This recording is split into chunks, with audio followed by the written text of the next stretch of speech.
All right, Yamasato is in the house today, kicking off our spring break concert series, and the musical performance is all to this wonderful wahine over here. We got the executive director of the Native Hawaiian Hospitality Association, or NaHHA. We got Mālia Sanders. How are you, Mālia? I'm great, thank you. Thank you so much for coming back. We love when you come here. And I just got to ask you, because NaHHA does such a great job at connecting the Hawaiian community and the tourism industry together. So how does music fit into the equation?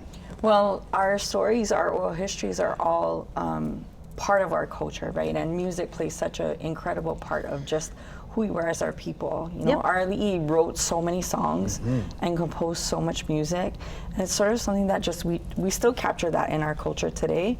And we're just, a lot of us are very musically inclined. You can't go to any party anywhere without somebody busting out an ukulele. Absolutely. And having kanekapila. And or karaoke. And then that goes along with the hula, right? So they're very complementary to each other. It's just the way that we've carried that through in modern times. And how we tell our stories, Yeah. absolutely. But and you know, speaking of stories, I was hearing good stories from Davey D, who attended the Polikamahina event that you folks had. I mean, wow, and it just happened last week. What other good events are happening for NaHHA that we can all participate in? We are closing out the training season for this month through a grant that we had with the American Indian and Alaska Native Tourism Association. So there was a class this afternoon at 2:30, and then there's 3 more left until the end of the month. So the next one upcoming is stories about Prince Kuhio, learning about him and his life and legacy.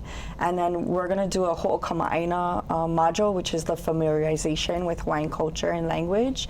And then we're closing out this month's training with talk story on the evolution of tourism in Waikīkī. I wanted to ask you that because, and we keep mentioning this, that 100,000 Native Hawaiians lived there at one point, and nowadays we all kind of look at Waikīkī like, oh, I gotta deal with the traffic, deal with the parking, and a lot of us don't like to go there because it's so touristy.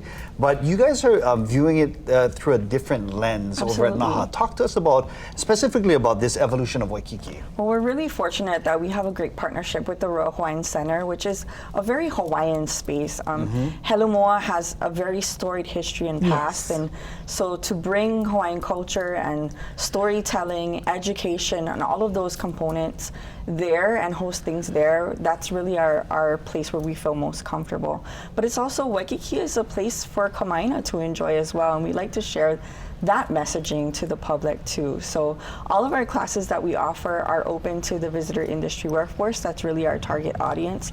But beyond that, members of the public are also welcome to attend it too. Very cool. That's awesome. Peter Apo gonna be there, yeah? Peter Apo is our guest presenter for this final session. Oh, talk about Morello. That guy's got stories, right? Yeah. Stories, but also, you know, we want to go back to the beginnings of the visitor industry, and it really was centered around Waikīkī and what was happening in Waikīkī.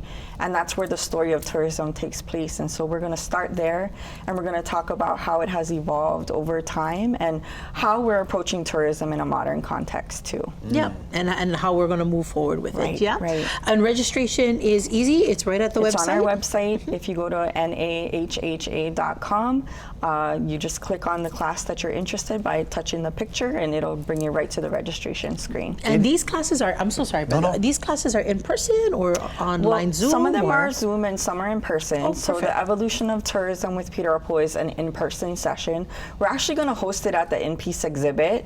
It officially closes to the public on the 29th of March, which is this next coming week.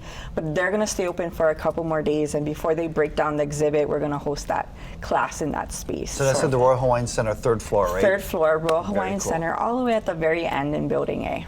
Very cool. NaHHA.com. You got to go register for these classes. They're wonderful. I went to the last one, which was the one on last Friday, the Blood Moon. Oh, that was my kai. We had about 200 people attend when we finally started counting people. And counting heads. Yeah, it was such a nice time to be together and have the community come out and enjoy this event with us. So. It was so cold and windy, so it was good to have choked bodies over there, so we kind of all kept warm together. Mālia Sanders, the executive director of NaHHA, thank you so much. Thank you so much. I'm sure we're going to see you in the near future again. Yes. All right, sister. Thanks, Ab. Take care. Yes. We're going to take a quick break before we do. This week, actually, is National